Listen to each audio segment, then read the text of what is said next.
Bom dia, pessoal.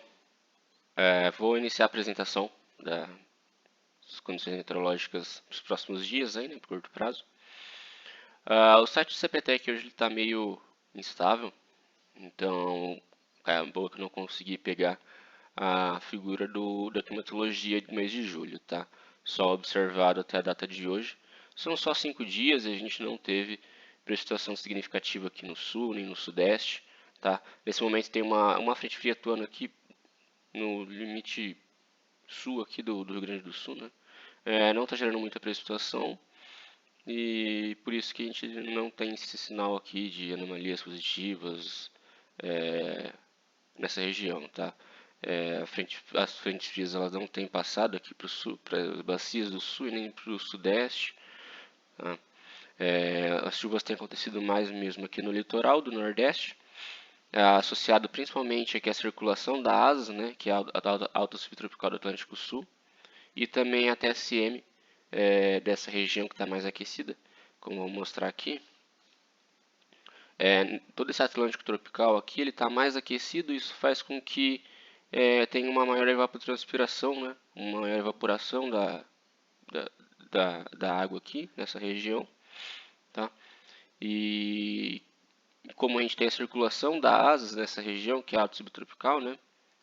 Trazendo a umidade do oceano para dentro do continente, a gente tem também aí a precipitação que fica concentrada nessa região aqui. Além disso, também tem aqui a entrada pelos ventos alísios, né? A City já está mais ao norte, né? Também aqui nessa região, mais ou menos, mas ainda assim tem os ventos aqui que acabam vindo de sudeste, entrando nessa região aqui do norte do Brasil. Então, por isso que a gente tem aquelas anomalias positivas localizadas em algumas regiões aqui do norte e nordeste. Aqui no Atlântico Oeste Tropical, a gente tem também essa parte que está mais aquecida, tá? Essa faixa. E a gente vai ver que isso daqui está influenciando bem, tá? Porque os ciclones que eles conseguem passar os Andes, ou então se formam nessa região aqui, eles se deslocam muito rápido para cá. E isso está fazendo com que as frentes, elas praticamente passem muito rápido aqui no sul, né? Porque duram o quê? 2 dias no máximo. E depois já ficam bem oceânicas e acaba não gerando muita precipitação nessas bacias. E nem chegam aqui no sudeste também. Tá? Aqui no Pacífico tropical a gente tem ainda a atuação da Laninha. Tá? Tem tido esse aquecimento nessa região, mas a parte do ninho 3-4, que é que continua resfriada. Tá? Por esse resfriamento aqui na parte 1, 2 do ninho também, é, um indicativo de que os próximos meses, aí, né, no próximo período, a gente pode ter um novo resfriamento aqui, tá? Porque como o vento ele sopra preferencialmente aqui de leste para oeste, tem o transporte dessas águas mais resfriadas para essa região aqui do Pacífico.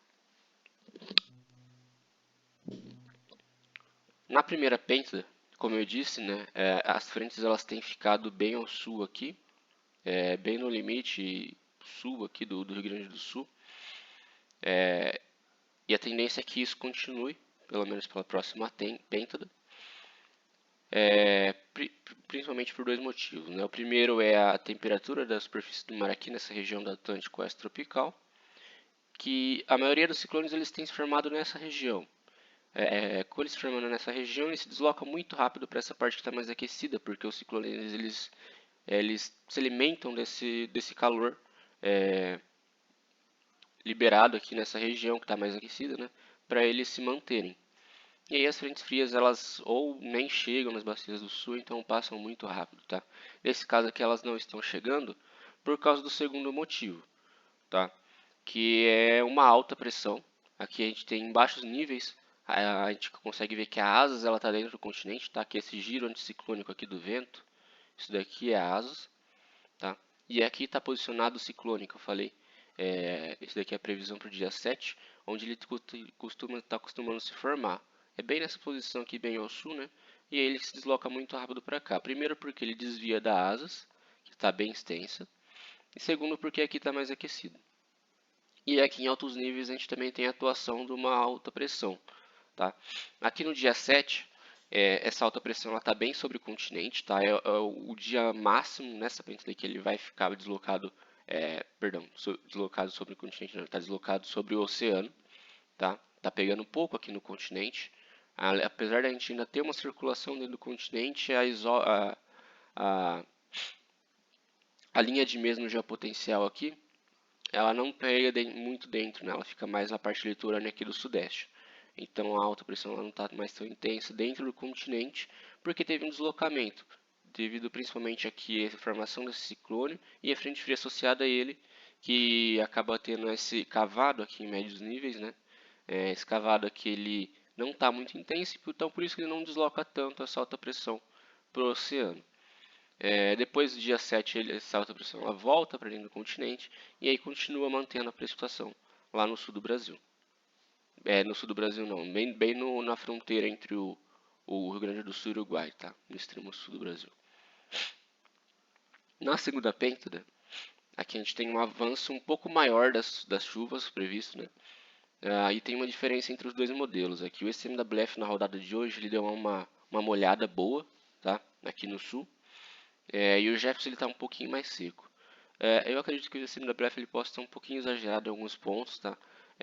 Já há um tempo eu acredito que ele está mostrando muita chuva e quando na verdade não tem condições para isso, principalmente aqui no sul.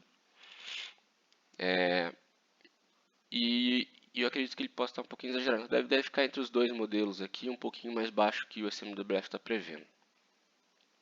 Tá? As condições aqui elas continuam as mesmas. A gente continua com a atuação de uma alta pressão.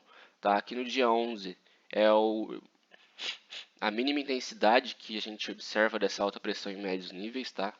A gente ainda não tem aquela linha de mesmo altura geopotencial bem extensa, né, bem estendida, mas a gente ainda tem uma circulação. E aí no dia 14 já tem a reintensificação aqui desse sistema.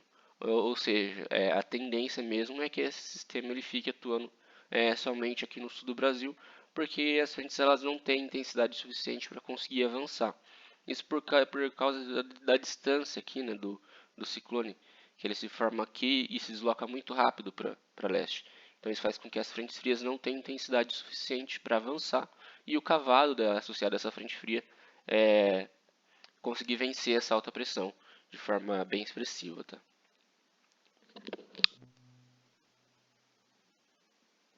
Aqui na terceira pêntade a gente continua com esse mesmo padrão. Tá? É um padrão bem característico de inverno, né?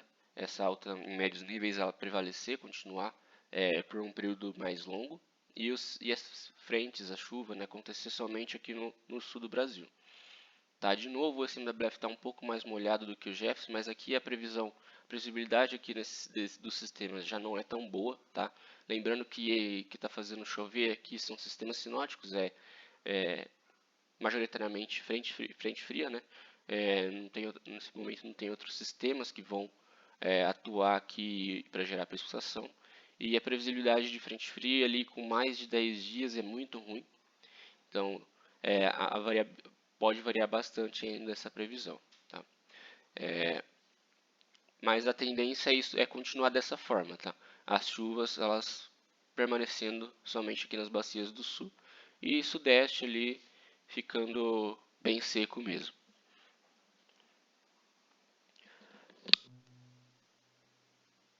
A previsão aqui do próximo mês, né, no mês de agosto, aqui o NMME não teve uma nova atualização do modelo, tá? E a previsão nova também do ECMWF de longo prazo ele não saiu. Tá para sair entre os próximos 2, 3 dias aí, mas ainda não teve atualização. Então a gente continua com a mesma do mês passado aqui. Bem condizente com o padrão que a gente está observando, principalmente por causa dessa anomalia de TSM, temperatura da superfície do mar, né? Aqui no Atlântico Oeste Tropical, que faz com que as frentes não sejam muito intensas aqui no sul. Tá? E na última apresentação que eu fiz, o CFS estava muito exagerado nessa anomalia negativa. Agora ele deu uma corrigida e está com valores mais aceitáveis aqui. Tá? Lembrando que isso daqui é previsão climática, tá? E caso a gente aconteça, né, alguma frente fria um pouco mais intensa, o modelo ele não consegue pegar, não consegue prever esse sistema, por exemplo, né? Então é possível que essa previsão aqui ela fique um pouco mais próxima da climatologia ali, caso tenha algum sistema desse. Mas a tendência, com base nas variáveis, principalmente o TSM aqui, é que vem um pouco abaixo da média mesmo aqui nas bacias do sul. Bom, era isso que eu tinha para mostrar para vocês. Qualquer dúvida, é só entrar em contato. Bom dia.